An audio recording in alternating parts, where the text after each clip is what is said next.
Hello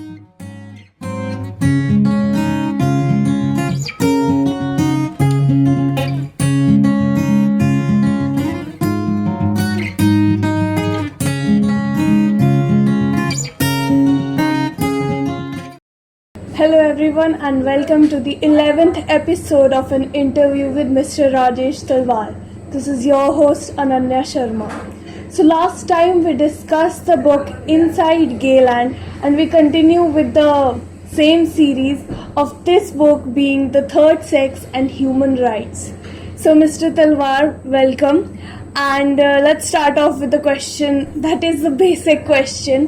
What is this book about and how did you come up with this idea? Hi Ananya, it's good to be with you and your team once again. On the last episode we discussed Inside Gayland, a play with a lot of reference to the case which I filed in the Delhi High Court many years ago, challenging section 377 of the Indian Penal Code, the anti-sodomy law. Around that time, once our petition was admitted, my attention drifted to another sexual minority, that of the hijras. The hijras now have existed for thousands of years in India, and they have been among the most persecuted lot. So I thought, let me file a case on their behalf as well. But unlike the situation today, where the sexual minorities are united, you have the LGBT community. At that time, the minorities were divided. There was squabbling even amongst themselves. So my idea to file a case on behalf of the hijra community was not very well received. So what kind of case were you planning to file on behalf of the hijras? Just like I'd filed the section 377 case challenging section 377's constitutionality, I was thinking a petition could be filed on behalf of the hijra community, challenging the discrimination that they are subjected to, asking that they should have some reservation, there should be some affirmative action programs in their favor, that even the anti-sodomy law could be questioned from a hijra point of view. So there were many dimensions, and in fact I suggested to one of the community members, and they were happy to take up the idea, but I also needed a group, a legitimate human rights or activist group who would be willing to take up the case, and at the time nobody was willing to come forward. So I realized that the prejudice against hijras was much more entrenched as compared even against gays. There's a lot of prejudice against gays, but the prejudice against hijras is much more. Even the so-called enlightened human rights activist community, they were not willing to come forward. They said, oh, these people, they are very troublesome, they are very aggressive, they are very violent, they force you to give them money, they are very troubling. I think they didn't have enough perspective to realize that yes, these people do beg, yes, they threaten to reveal or show their body parts, their mutilated body parts, unless you give them money. But this is because they have no alternative. They have been reduced to this to make a living. That makes their case all the more pathetic. That makes redress all the more important. So how did you come to know about the hijras and their plights? I had law offices. As a lawyer, I had my law office quite close to India Gate. It was a small office. I was a young lawyer. And sometimes I had hijras who came in to ask for alms. And I think, unlike other lawyers possibly, I would ask them to come in out of curiosity and sometimes engage them in conversation. And when I spoke to them, I found they were very nice people. I mean, giving a small amount of money didn't really cost me anything. And I wanted to satisfy my curiosity. So over time, a few of them, they started dropping over. I would order tea for them and for myself, and we would have conversations, and I would come to know about them. And then I understood that they were not very different from the transgendered community, and I wanted to do something for them. So the case which I had thought of filing, I even prepared the case, but I wanted an activist group to be engaged in it, and they were not willing. I said, look, this is going to be a very strong case. If we file it in the Delhi High Court, I will say that the hijras are so discriminated that as petitioners they are not even allowed to enter the High Court. Because this is what I thought. I thought if we file a petition on behalf and we get some of the petitioners to come in, they'll be stopped at the High Court door. Nobody will allow them to come in. They'll say, oh, you are beggars, you are troublesome. How dare you enter the High Court? And I would say that here, at the seat of justice, these people are so discriminated against that they are not even able to enter the halls, the hallowed halls of justice. So I was confident we would have a very strong case, but unfortunately the human rights group, the civil liberties groups, none of them were willing to take it forward. Most of them, as I mentioned in the previous episode, were not even concerned overly about gay rights. Many of them were very left-wing and interested in armed revolution against the state, so they had that kind of romance, which personally I think is very immature and very negative, given the history of left-wing movements across the world, which have become too radical. That's a separate issue.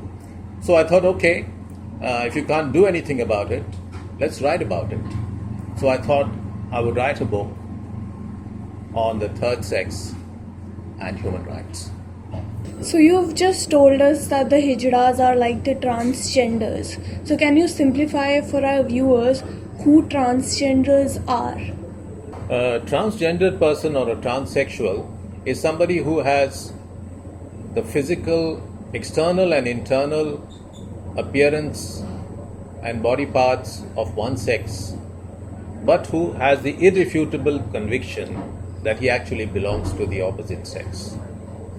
So a transsexual can be a man who believes he is actually a woman, or it can be a woman who has the irrefutable conviction that she is actually a man. So hijras are like transsexuals, but there are differences.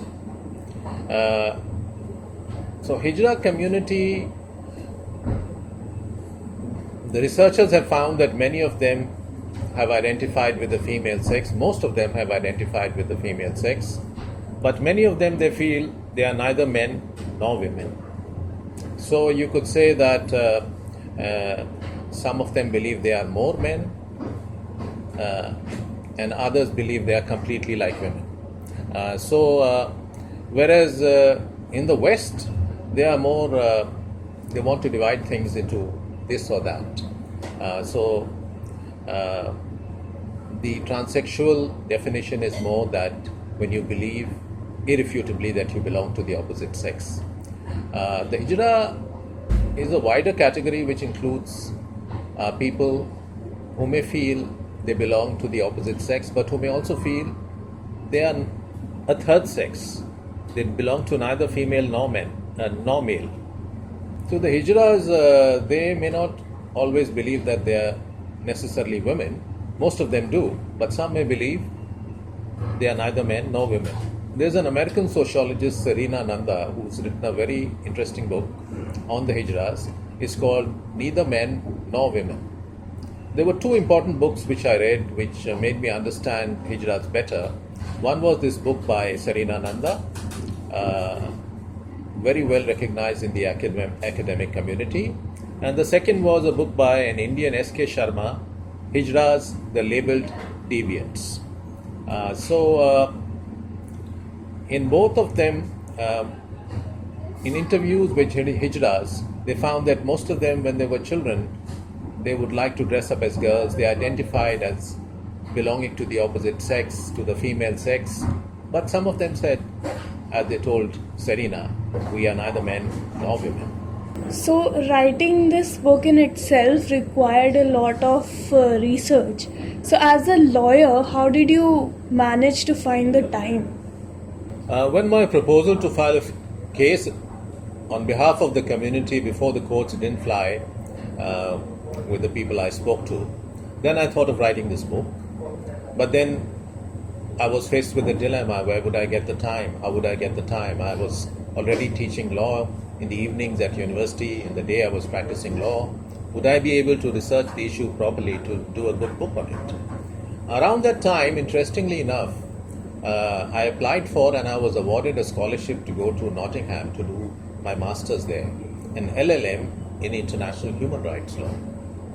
So I put the Hijra book on hold and I went to do further studies. When I went to Nottingham, since I went as a relatively mature student, I chose to do most of the essays instead of the examinations. And after that was over, we had a period of a few months where we had to write a dissertation. So there were two things in my mind, two topics. One was I wanted to write a book on reforming the United Nations. And the other was, I thought, why not write a book on the Hijras? And eventually I decided that there are many people who can write about reforming the United Nations. And I had not worked with the UN till then. So I thought, why not just do a book on the Hijras? There's so little material on them.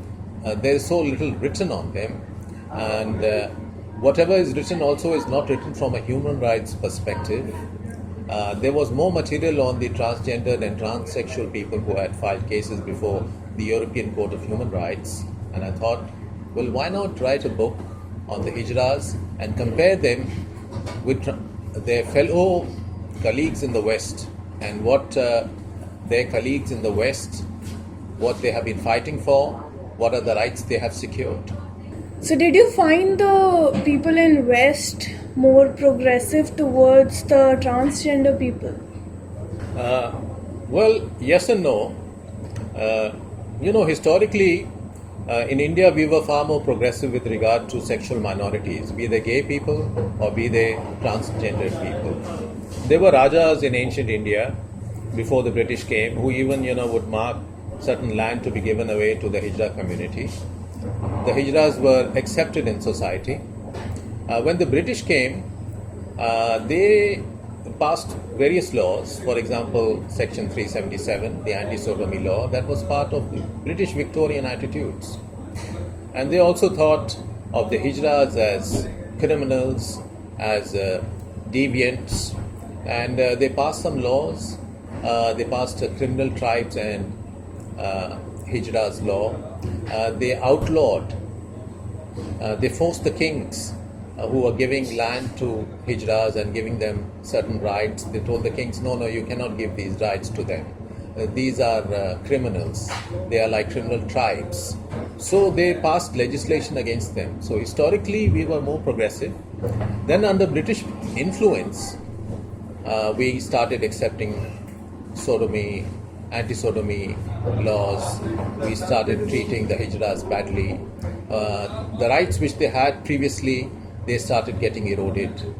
So that's the historical context. But yes, when I went to the UK, I found that there was greater awareness of transgender issues. But nonetheless, there was also a great deal of prejudice. The most surprising thing for me was that a lot of prejudice was there against Hijras from the feminist community. Okay, so that is surprising. Why were the feminists against the transgender community? Yes, it surprised me as well. You probably heard of a leading feminist by the name of Germaine Greer. Germaine Greer wrote a book many decades ago called The Female Eunuch, and that made her a celebrated person across the world. She became a leading feminist, and she was teaching in, I believe it was Cambridge University, in a college which was only for women. So all the staff were also only women. There was a male to female transsexual who joined the college. And Germaine Greer mounted a campaign that she should be thrown out. She said, this is a college only for women. This transgendered person should be thrown out of the community. I should mention that the transgendered person was an astrophysicist. She was very knowledgeable. She had published great research. She was an intellectual. and she was subject to this hostile reaction from German Greer and certain feminists who supported her. So the wider community came out against Greer and in support of the astrophysicist. But just to show you that this is one instance where a leading feminist said, "Oh, we are against the transsexuals." And what was the argument? They said, "Oh, well, these are men who are trying to usurp female bodies. This is a kind of rape." Greer actually uses the word. She says, "This is a rape of our bodies." So if the transgender community was looking for sympathy from another afflicted group, the feminists, they didn't find it there. If they were looking for sympathy from the gays, as I told you in India, it was not there. So even in the US, there was a transgender person who joined a feminist organization, I think it was in New York. And there, when they discovered that she was not a born woman, but a male to female transsexual, they wanted to get rid of her. She finally wrote a book called The Empire Strikes Back, a post-transgendered manifesto, in which she spoke about the bad experience that she had faced at the hands of feminists. So I often find, that's why I said the human rights community, the activist community, the so-called democratic rights community, they are also very often pigeonholed. They are not really open in their thinking. So the prejudice which I discovered here, to some extent I found similar prejudice there. I should mention at this stage that, clarify that of course we have been focusing more here on male to female transsexuals, but one other reason why hijra and transsexual is different is because transsexual is a wider term which includes female to male transsexuals as well. So there are many cases of women who are born with the body of a woman, but they feel they are actually men. Just next to Nottingham in another university, there was a law professor whom I met briefly out of interest. I had gone to the university and I met him. He was a female to male transsexual. He had written and published books. He had written and published articles in leading journals. He was born as a woman, and later through sex reassignment surgery, he changed to a man. So you've talked about sex reassignment surgeries. So do hijras go through these surgeries? Well, within the hijra community, a large percentage, a significant percentage of hijras go through castration. And this castration creates a process of feminization, but it's by no means it can be called a sex reassignment surgery. It's very primitive. But the reason for that is often because they cannot afford anything more. Because sex reassignment surgery is not developed in India because it's too controversial. And even those who come from affluent families might have to go to another country to go through sex reassignment surgery. So the hijras, they just undergo castration. Not all hijras go through castration. Some of them remain in the community and they just go through some kind of hormone implants, to get breasts or to look more feminine. So that is also accepted by the community. But the community will want some kind of action to be taken, some kind of medical or surgical intervention to be show that this person is a bona fide transsexual. They would not want gay people masquerading as hijras to enter their community, although that might be unlikely. But this might change in the future because with greater awareness, with greater wealth, there may be hijras who might want to go through a more complete process of sex reassignment. In the UK, for instance, if you can establish that you suffer from gender identity diaspora, you will be evaluated. They will review your case. If the physicians are convinced that yes, this is a genuine case of a person belonging to one sex who feels the psychological identity of another sex, they will recommend surgery and the state will foot the bill. But we are a long way from that in India. There's no question that the government is going to be funding sex reassignment surgery here. So people will have to spend their own money. But it's probably a good idea for there to be a medical opinion before this kind of surgery is performed anyhow, because this is not a decision to be taken lightly or trivially. And therefore, in the UK also, you have to go through a medical evaluation process before this kind of surgery, sexual reassignment surgery, male to female or female to male, can be performed. I should add that actually, if I had filed this case on behalf of the Hijra community, I would not only have challenged the constitutional validity of Section 377 of the Indian Penal Code, but I would have also challenged Section 323 and 324 of the IPC, which are the infliction of simple and grievous hurt. As far as grievous hurt is concerned, emasculation is number one on the list. So if emasculation is carried out by A for B, somebody who wants to become a hijra, even if it is done with consent, it is a crime, punishable under the law. And although there are hardly any cases of prosecutions, this law also needs to be changed. Because if somebody is voluntarily going through a procedure which will help him with his real sexual identity, then it should not be criminalized. So, is it true that the Hijra community kidnaps young boys, or is it just some rumors that are spread around? That's a completely false rumor that is spread around. It's rumors like this which have given rise partly to the great prejudice that confronts the Hijra community. There is no question that this happens. These are just rumors. Serena Nanda, she interviewed hundreds of Hijras. So did Mr. S.K. Sharma in his book, Hijras, the Labeled Deviants. They interviewed hundreds of such cases. They never found a single case of somebody who had been kidnapped as a young male child and then, converted, or when he attained puberty. In fact, when you see the Hijra community, when they go at weddings or they go, to collect alms, you never find children with them. So if they were kidnapping these children, they would be taking the children also. Where would they hide the children? The children would be forced to live in the hovels.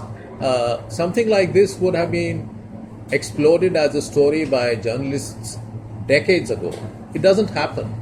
There are researchers who've interviewed dozens and hundreds of hijras. They haven't found any such cases. There might be some stray instance, but in general, this never happens. It's just a canard. It's just a myth that has been surrounded, that has probably been spread because of ignorance. People don't understand. So why anybody would want to change his physical sex? If you are not suffering from gender diaspora yourself, you might not be able to understand how somebody might want to do this.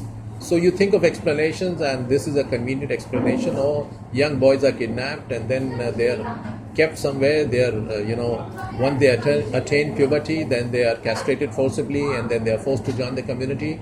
It's just false. There's no truth to it at all. And this is one of the things which I wanted to write about, to dispel some of the great prejudice that surrounds this community. I should add that one of the reasons why there is more prejudice against hijras than against transsexuals in other countries is because hijras do look ugly. They look ugly because the castration is very primitive. So then they just look, from the point of view of men and women, they look abnormal. Whereas in other communities, for example, if you go to East Asia, there you have, of course, proper sex reassignment surgery, but there, even through the use of hormones, because the male-female difference is not so much, the transsexuals, they are not subjected to the same kind of great prejudice which is there in India, not only in India, in Pakistan, in Bangladesh, in Sri Lanka, the entire South Asian region. There is this great prejudice that surrounds this community. It's part of the reason also that they have to be together, because the hijra on its own cannot survive. So they have to band together, they have to support each other, and try to eke out some kind of a miserable existence, given that the British got rid of their hereditary rights, which they had acquired under pre-colonial administrations in various provinces ruled by benevolent kings. And is it true that apart from begging, the hijras, they, practice prostitution? Yes, it is true. But here I'd like to say two or three things. One is, of course, that the Indian view on prostitution is very antiquated. It's not necessarily very forward-looking in today's times. But that's a subject for another discussion. With regard to the hijra community, yes, there is prostitution, but that's because they've been left with such few alternatives in terms of earning a livelihood. Even the hijras who used to come to my office, in the beginning, some of them were surprised why I was interested in talking to them. And one of them, I think, imagined that I was looking for some sexual favors. So she would catch hold of my hand and she would twist my fingers mischievously, trying to elicit some kind of a reaction that maybe I would want to curry some sexual favors with her. And then after some time, it became clear to them that no, I just wanted to talk to them, I just wanted to know them. And interestingly, I should mention that they are people just like us. They are neither better nor worse than us. Just like gays are neither better nor worse than us, so are the hijras. They are subjected to they often have the similar prejudices. So one of the things that surprised me was that despite suffering from so much prejudice from the outside general community, they had their own small prejudices within. So for example, the hijras from Tamil Nadu, they didn't like the hijras from Kerala. And they would say, oh, those Kerala hijras are not good, we Tamilians are much better. They had issues of caste, that I am a hijra but I actually came from a higher caste and these other people are from low castes. So they also suffer from all these, small little prejudices. They are not necessarily more enlightened. Some of them are exploited by gurus. That is quite common, that many of them, they fall into the grip of charlatans or so-called gurus who fleece them, who take money from them. So there is this kind of internal divide, and quite often they are not as united as a community as they should be. Alright, so you finally decided to publish your dissertation in the form of a book. So was finding a publisher hard? Yes, so Ananya, as I mentioned, I decided to do my dissertation on this topic. And once I had finished the book, then of course the next question was get my dissertation published in the form of a book. And I thought I want to publish it in India because it concerns the hijra community. Why should I be publishing it in the West in the form of a two academic treatise? And in fact, all the books I've written, even on technical subjects, I wanted them to appeal to a general audience. So I was looking for a publisher who would write something which would find a broader readership. But it wasn't easy. Then it occurred to me that let me find a publisher who has already published a book which is similar to this. And that was not so difficult to find because there were hardly any books on hijras. In India at that time, there was only Mr. Sharma's book, Hijras, the Labeled Deviants. So I checked out the publisher and I contacted the publisher and he said, I'm happy to publish your book because I know exactly how to market it. So he was of course looking at it from a commercial point of view. He had marketed Sharma's book, which had elicited interest overseas, and he said, I know exactly how to publish your book, so let's go ahead with it. As a matter of fact, after publishing the book, it got a very good response, not only in India, but overseas also. So there was a kind of, Mr. Sharma was not too happy because his book had not got that kind of response. This is what the publisher told me. And I imagine that is because his book was more sociological, whereas mine was talking about human rights. Neither Mrs. Serena Nanda nor Sharma nor many of the other writers on hijras had thought of focusing on the rights, on the abuse to which they are subjected. They were writing on them as a sociological category, not treating them as human beings just like you and me. So this book attracted a lot of attention. The Asian Age actually, and their Sunday supplement, this was their cover story.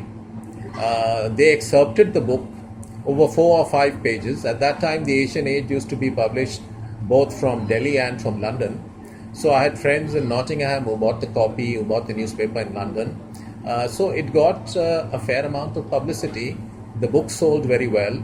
It became prescribed in many universities overseas, in Melbourne University, in American universities, because it was talking about a community who had not been viewed through the prism of human rights at that stage. Today there's much talk about it, but at that time all this was very new. So I was very pleased that something which I had wanted to do, and when I thought about it, I thought maybe this was the better way to go, because had I filed a case, I would not have at that stage understood the community as well as I did after doing research on them. So maybe publishing a book was the way to go forward. And the reviews have been good. Within the academic community also, people have said, Rajesh, you have explained everything so simply that it makes it so much easier for us, even for a lay person, to understand the situation of the hijra, how they are similar to transsexuals, how they are different, and what has been the historical context, what are the laws that need to be changed to accommodate them, what the future holds for them, how we need to become more open as a society. So so the book came out.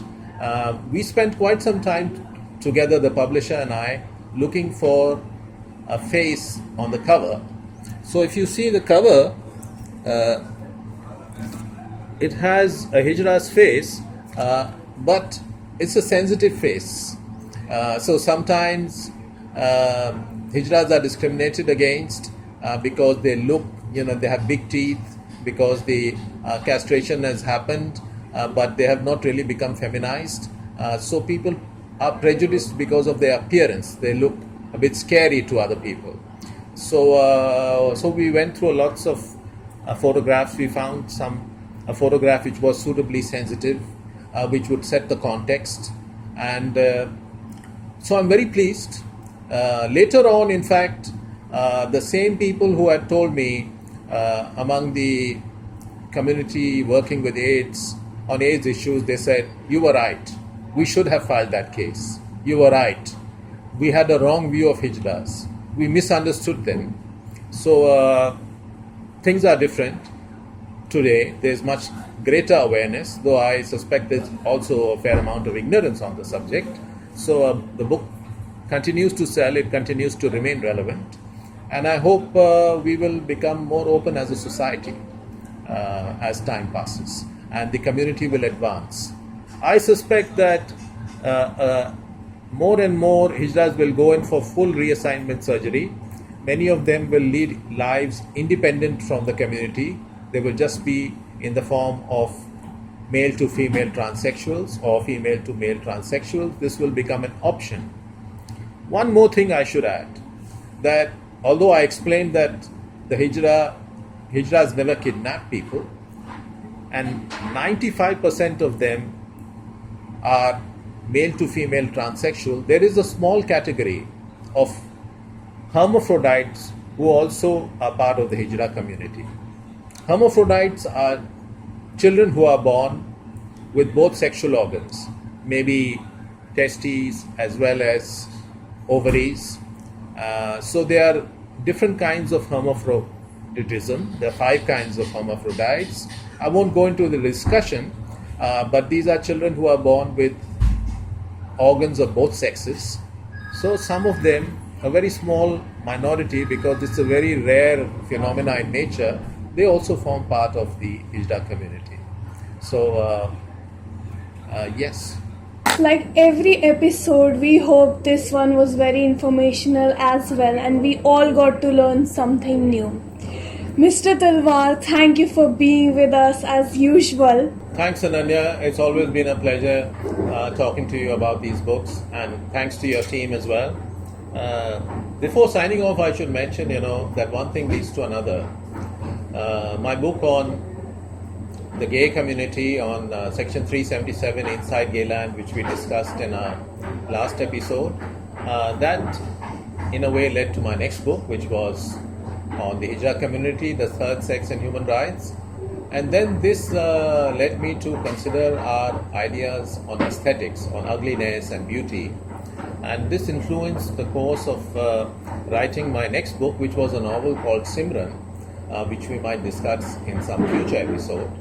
What is interesting about Simran is that Simran has two characters who are transsexuals and who are both positively featured.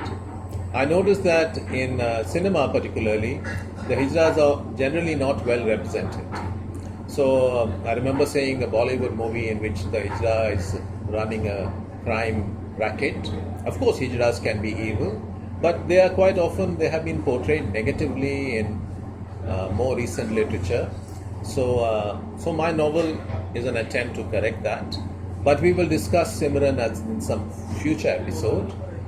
There's lots more we could speak about, and I would invite those who watch this episode to read the book. But for the time being, I guess we have enough. And thank you very much. Look forward to being with you to discuss something else in the next episode. Thank you for staying with us. Thank you for watching those episodes of our series. This is your host Ananya Sharma signing off for today.